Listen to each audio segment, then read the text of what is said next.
بسم الله الرحمن الرحيم. السلام عليكم ورحمة الله وبركاته. إن الحمد لله نحمده ونستعينه ونستغفره ونؤمن به ونتوكل عليه ونعوذ بالله من شرور أنفسنا ومن سيئات أعمالنا.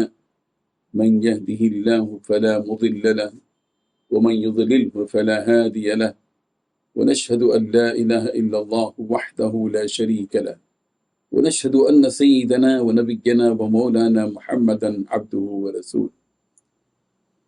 اما بعد، حاضرین و ناظرین، یہ درس نمبر 2306 ہے، اور آج سورۃ الانفطار کی 3 آیتوں کی تلاوت اور تشریح کی جائے گی۔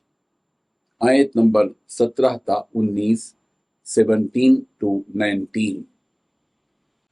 اعوذ باللہ من الشیطان الرجیم، بسم اللہ الرحمن الرحیم۔ وما أدراك ما يوم الدين، ثم ما أدراك ما يوم الدين، يوم لا تملك نفس لنفس شيئا والأمر يومئذ لله، صدق اللہ العظیم۔ لفظی ترجمہ یوں ہے، وما ادراکا، اور کس چیز نے خبر دی آپ کو، ما یوم الدین، کیا چیز ہے جزا کا دن، ثم، پھر، ما ادراکا، کس چیز نے خبر دی آپ کو، ما یوم الدین، کیا ہے جزا کا دن۔ یوم لا تملک، اس دن اختیار نہیں، نفس، کوئی نفس، لنفس، کسی نفس کے لیے، شیئن، کچھ بھی، والامر، اور حکم، یومئذ، اس دن، للہ، اللہ ہی کا ہوگا۔ ترجمہ یوں ہے، اور تمہیں کیا پتا کہ جزا و سزا کا دن کیا چیز ہے؟ ہاں، تمہیں کیا پتا کہ جزا و سزا کا دن کیا چیز ہے؟ یہ وہ دن ہوگا جس میں کسی دوسرے کے لیے کچھ کرنا کسی کے بس میں نہیں ہوگا، اور تمام تر حکم اس دن اللہ ہی کا چلے گا۔ ان 3 آیتوں میں 4 باتیں بیان کی گئی ہیں۔ پہلی بات، تمہیں کیا پتا کہ جزا و سزا کا دن کیا چیز ہے۔ دوسری بات، ہاں، تمہیں کیا پتا کہ جزا و سزا کا دن کیا چیز ہے۔ تیسری بات، یہ وہ دن ہوگا جس دن کسی دوسرے کے لیے کچھ کرنا کسی کے بس میں نہیں ہوگا۔ چوتھی بات، اس دن تمام تر حکم صرف اللہ تعالیٰ ہی کا چلے گا۔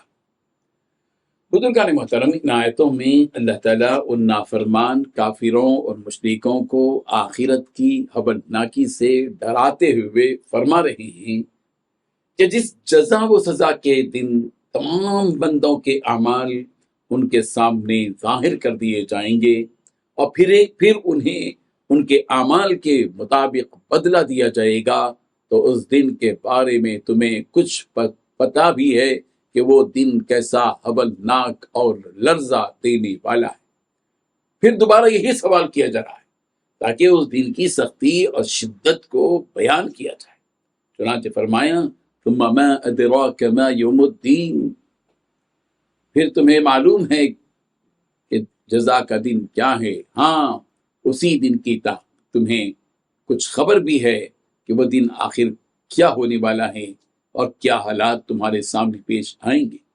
یقیناً تمہیں اس دن کی کچھ خبر ہی نہیں، اس لیے کہ اگر حقیقت میں تم اس دن کی شدت، سختی اور ہولناکی کو جان جاتی تو ایک لمحے کے لیے بھی اللہ تعالیٰ کی عبادت و اطاعت سے منہ نہ موڑتے، اور ساری عمر اسی کی بندگی میں لگے رہتے۔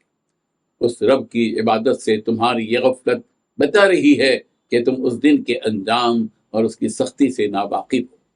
یہاں ان آیتوں میں مخاطب تو نبی رحمت صلی اللہ علیہ وسلم کو کیا گیا ہے، لیکن مطلوب یہ کفار و مشرکین ہیں جو اس دن سے غافل و بے خبر ہیں۔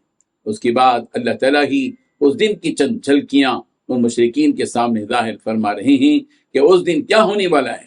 چنانچہ فرمایا، یوم لا تملک نفس لنفس شیئا، آج تو تم لوگ اس دنیا میں ہر آفت اور بری حالات سے نمٹنے کے لیے ایک دوسرے کا سہارا لیتے ہو اور دوسروں کی مدد سے اپنے اوپر آنے والی مصیبت اور آفت کو ٹال سکتے ہو یا اس میں کچھ نرمی یا راحت حاصل کر سکتے ہو، لیکن اس جزا و سزا کے دن ایسا کچھ ہونے والا نہیں ہے۔ وہاں کوئی کسی کے کچھ کام نہیں آئے گا، نہ ہی کسی کی دولت وہاں کام آئے گی اور نہ ہی کسی کا رتبہ وہاں کام آئے گا، اور نہ ایک دوسرے کا وہاں کوئی حامی اور مددگار اور غمگسار ہوگا، بلکہ وہاں تو بس بندے کے اعمال ہی کام آئیں گے۔ واتقوا یوما لا تجزی نفس عن نفس شیئا، اے لوگو ڈرو اس دن سے جس دن کوئی کسی کے کچھ کام نہ آئے گا۔ سورۃ البقرہ آیت نمبر 48۔ اور وہاں حکم چلے گا تو بس اللہ تعالیٰ کا، کہ اس کے علاوہ کسی میں وہاں منہ کھولنے کی ہمت بھی نہیں ہوگی۔ حضرت ابو ہریرہ رضی اللہ عنہ سے مروی ہے کہ جب وَأَنذِرْ عَشِيرَتَكَ الْأَقْرَبِينَ آیت نازل ہوئی تو آپ علیہ الصلوۃ والتسلیم نے ہر قبیلے کو نام بنام پکار کر کہا کہ اپنے آپ کو تم آگ سے بچا لو، اس لیے کہ اس دن اللہ کے مقابلے میں تمہارے کوئی بھی کام نہیں آئے گا، تمہارے میں بھی کچھ کام نہیں آؤں گا۔ یہ مسلم کی روایت ہے اور حدیث نمبر 204۔